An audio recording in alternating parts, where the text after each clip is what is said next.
Dave and Lucy have been in business for a long time. They have a great business and a great team.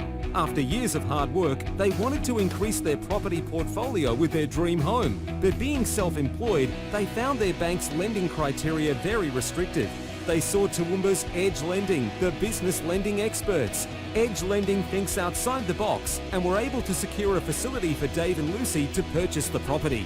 Edge Lending, making business lending easier.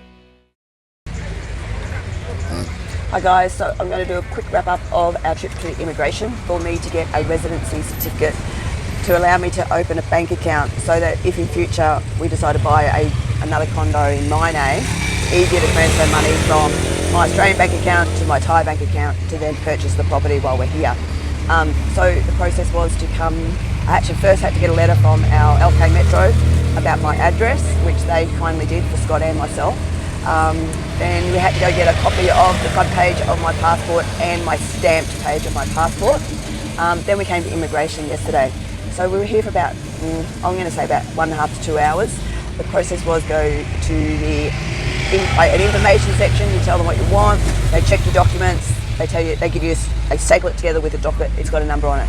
Tells you what counter to go to. I had to go to counter 10. I was number 69. They were probably up to 42 when I arrived there, so that probably took the longest part of it. They then check it all again. They give you a document, then you go back to information. Then information give you the next phase, which is another form. The gentleman there did ask me what it was for, and I said for opening a bank account to buy a condo. For some reason he ticked driver's license, I don't know why. So I went back to then counter 9 with another number. And then at that point I had to pay 300 baht. So that was about $15. And then they send you down to the, they give you a passport back with your pink card with a number. And then they tell you it won't be ready till after 2.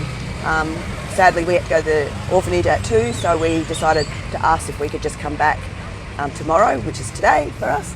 And they said sure. So we open at 8:30. So we come back this morning, we made the bolt down here, and basically walked into that counter, given them my passport with the number on the front, and they've given me my residency certificate.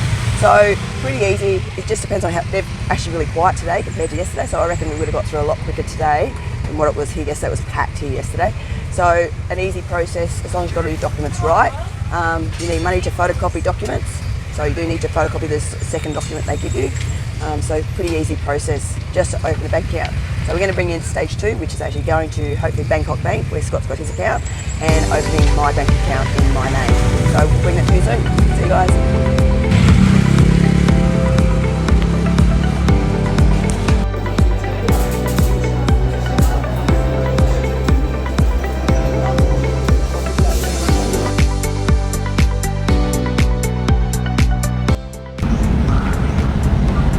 Okay, so I'm going to bring you stage 2 of opening a bank account here in Thailand. So after this morning going to immigration and getting my residency certificate, we headed to Bangkok Bank. I quickly got the hotel here to copy my residency certificate just so I have a copy on file. So that's all good. So we headed down to Bangkok Bank, they gave me a number, we sat there and waited. There was 2 girls opening bank accounts and they're fairly busy.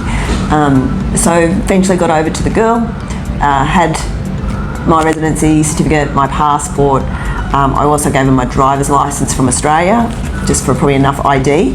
And she proceeded to tell me that I would need to pay 8,999 baht for insurance, which is accidental cover.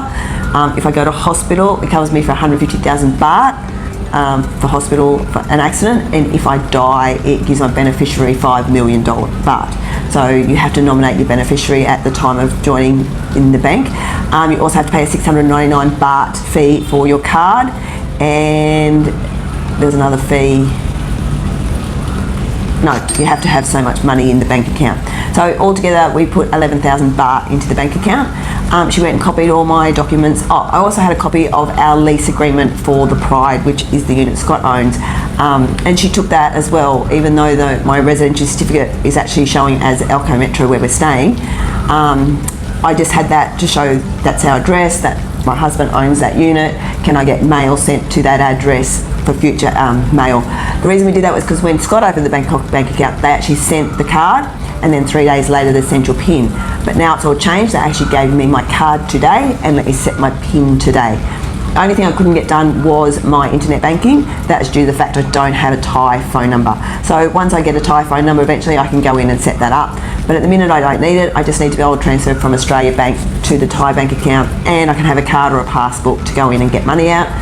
Every time you renew your passport, you need to go in with your passport and show your new passport number.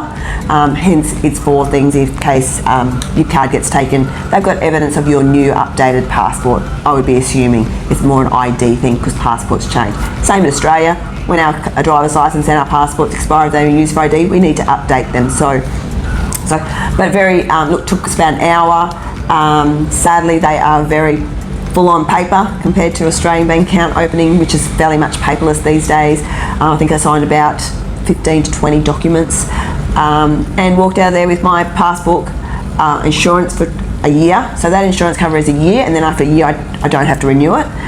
So for the accident cover, I walked out with my bank card, and I have to pay an annual fee of 599 baht.